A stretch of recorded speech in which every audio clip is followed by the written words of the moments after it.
kembali menyaksikan Kominfo Newsroom. Pemirsa, Indonesia berhasil melakukan industri hilirisasi. Deputi Bidang Koordinasi Investasi dan Pertambangan Kemenkomarves Septian Haryoseto mengungkapkan, industri hilirisasi yang telah dilakukan di Indonesia hingga saat ini telah berkontribusi signifikan pada neraca perdagangan Indonesia. Deputi Bidang Koordinasi Investasi dan Pertambangan Kemenkomarves Septian Haryoseto menyebutkan, industri hilirisasi yang telah dilakukan di Indonesia hingga saat ini telah mampu memberikan efek positif terhadap neraca perdagangan Indonesia. Lebih jelas, Septian menyebutkan dengan adanya kebijakan hilirisasi, saat ini telah berhasil meningkatkan ekspor yang signifikan dan berdampak pada terciptanya surplus neraca perdagangan dan berdampak positif pada stabilitas nilai tukar rupiah serta indikator ekonomi makro. Tidak hanya itu, hilirisasi juga telah memberikan efek positif pada terciptanya lapangan pekerjaan dan terbukti telah mempekerjakan hingga puluhan ribu pekerja di seluruh Indonesia. Dari sisi industri dalam negeri, hilirisasi telah menumbuhkan investasi baru yang tentunya dengan adanya investasi baru ini dapat memperbaiki pertumbuhan neraca perdagangan. Jadi saya kira kontribusinya dari segi stabilitas makro ini sangat besar.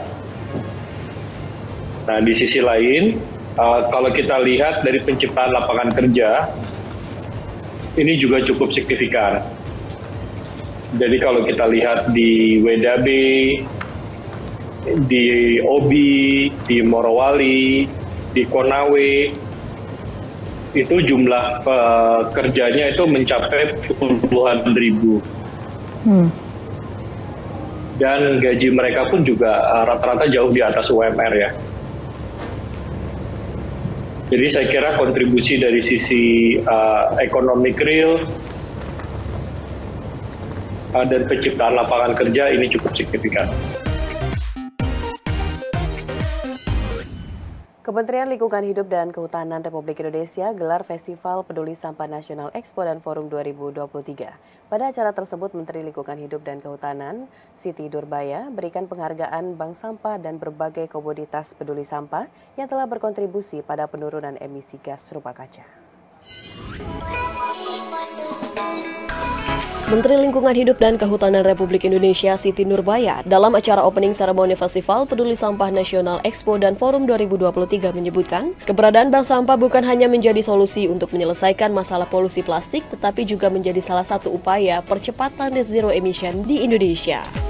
Bank sampah memiliki peran strategi sebagai sarana edukasi, instrumen perubahan perilaku masyarakat, dan moda penerapan ekonomi sirkuler di Indonesia dalam rantai nilai pengelolaan persampahan. Dengan adanya bank sampah bisa menjadi pintu masuknya menentukan persediaan dan kualitas sampah sebagai materi daur ulang, sebagai upaya pemenuhan industri daur ulang dalam negeri. Dalam kegiatan tersebut, Menteri LHK juga memberikan penghargaan bank sampah kepada berbagai komunitas peduli sampah. Siti Nurbaya menyebutkan bank sampah merupakan mitra strategis Kementerian LHK dan sekaligus berperan penting dalam mengingatkan kewajiban produsen dalam pengurangan sampah. Dengan berkembangnya bank sampah di Indonesia, diharapkan pemanfaatan sampah tidak hanya memberikan keuntungan ekonomi untuk masyarakat, tetapi juga dapat mengurangi reduksi sampah dan mengurangi emisi yang menguap ke atmosfer dan menjadi gas rumah kaca yang memicu efek pemanasan global. Diharapkan dengan agreement yang akan terbentuk dan bersifat legally binding secara internasional, maka akan dapat mengikat sebagai kekuatan bersama untuk mengatasi persoalan polusi plastik dan tentu saja akan disesuaikan dengan kondisi masing-masing negara. Pada konteks ini kita bisa lihat bahwa ini sejalan dengan upaya kita di Indonesia yang sedang menyelesaikan dan melaksanakan konsep kerja Zero Waste, Zero Emission. Beralih ke informasi lainnya, Badan Nasional Penanggulangan Bencana mengimbau agar masyarakat mewaspadai potensi kebakaran hutan dan lahan memasuki musim kering 2023. BNPB melaporkan bahwa dalam 2 hingga 3 bulan terakhir telah terjadi kebakaran hutan dan lahan sebanyak 131 kali. Untuk memitigasi hal tersebut, BNPB juga berupaya memodifikasi cuaca dengan melakukan hujan buatan.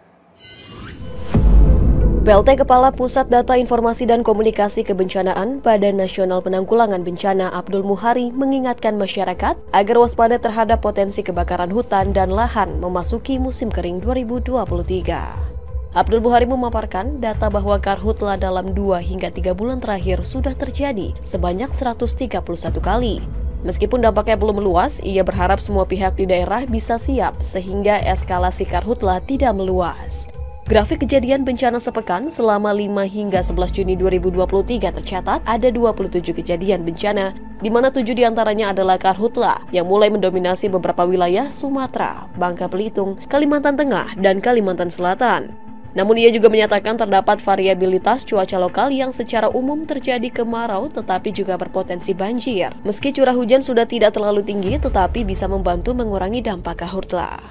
Untuk itu diharapkan tahun ini cuaca tidak terlalu kering, masih ada awan hujan sehingga ketika ada eskalasi dari kekeringan dan karhutla, masih bisa berharap awan hujan bisa memadamkan karhutla atau setidaknya menjaga sumber-sumber air. Hingga saat ini BNPB pun telah melakukan upaya modifikasi cuaca dengan hujan buatan untuk menjaga daerah resapan air agar tidak kering. Dalam konteks kekeringan, itu kita sudah mendorong beberapa unit mobil tangki BNPB untuk bisa mempercepat distribusi air bersih kepada pemerintah, kepada masyarakat. Tapi tentu saja sekali lagi distribusi air bersih ini juga bergantung pada ketersediaan air bersih itu sendiri nantinya. Ini yang benar-benar harus kita pahami bahwa secara kolektif nanti dalam satu kawasan memang kita harus bersiap untuk lebih hemat air supaya air yang ada ini benar-benar kita bisa optimalkan untuk sepanjang musim kemarau ini. Pemirsa, Indonesia dan Uzbekistan segera lakukan kerjasama baru dalam hal promosi kuliner. Melalui kerjasama tersebut akan menjadi ajang promosi bagi teh khas dari daerah Kerinci, Provinsi Jambi, dan rendang dari Sumatera Barat. Menteri Pariwisata dan Ekonomi Kreatif Sandiaga Salahuddin Uno pada The Weekly Brief with Sandi Uno menyebutkan, Indonesia dan Uzbekistan akan segera lakukan kerjasama baru dalam hal promosi kuliner. Kerjasama tersebut tercipta setelah kunjungan Sandiaga ke Uzbekistan. Adapun kerjasama promosi kuliner yang dilakukan yakni promosi teh khas dari daerah Kerinci, Provinsi Jambi, dan rendang dari Sumatera Barat. Menparekraf menargetkan dengan adanya kerjasama ini nantinya akan mampu meningkatkan perekonomian masyarakat di wilayah Kerinci. Selain kerjasama yang akan dijalin tersebut, Sandiaga juga meninjau Bella Food yang ada di Bulgaria, yang juga merupakan kerjasama dengan tim dari Kota Payakumbuh, Sumatera Barat, yang telah berhasil mempromosikan rendang dengan resep asli dari Sumatera Barat hingga saat ini telah mampu mengekspor rendang ke 20 negara. Dalam bilateral meeting dengan Menteri Pariwisata Bulgaria, kita ada kesepakatan untuk kerjasama bilateral di bidang pariwisata dan ternyata beliau sangat mengenal teh dari Indonesia karena sebagai penggemar teh, dia senang dengan teh dari Kerinci. Ini yang nanti akan kita kembangkan di sana.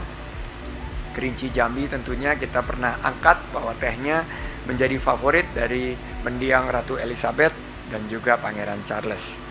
Kami yang cukup viral kemarin berkunjung ke pabrik rendang Bella.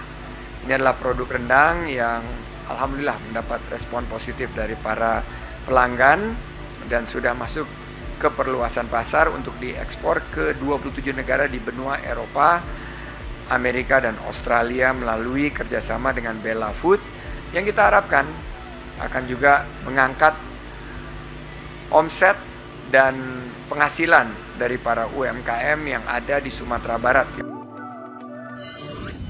Pemirsa, penerima beasiswa LPDP acap kali enggan kembali ke Indonesia seusai menyelesaikan kuliah di luar negeri. Apa sebabnya hingga mereka yang menikmati beasiswa dari negara enggan kembali ke Indonesia?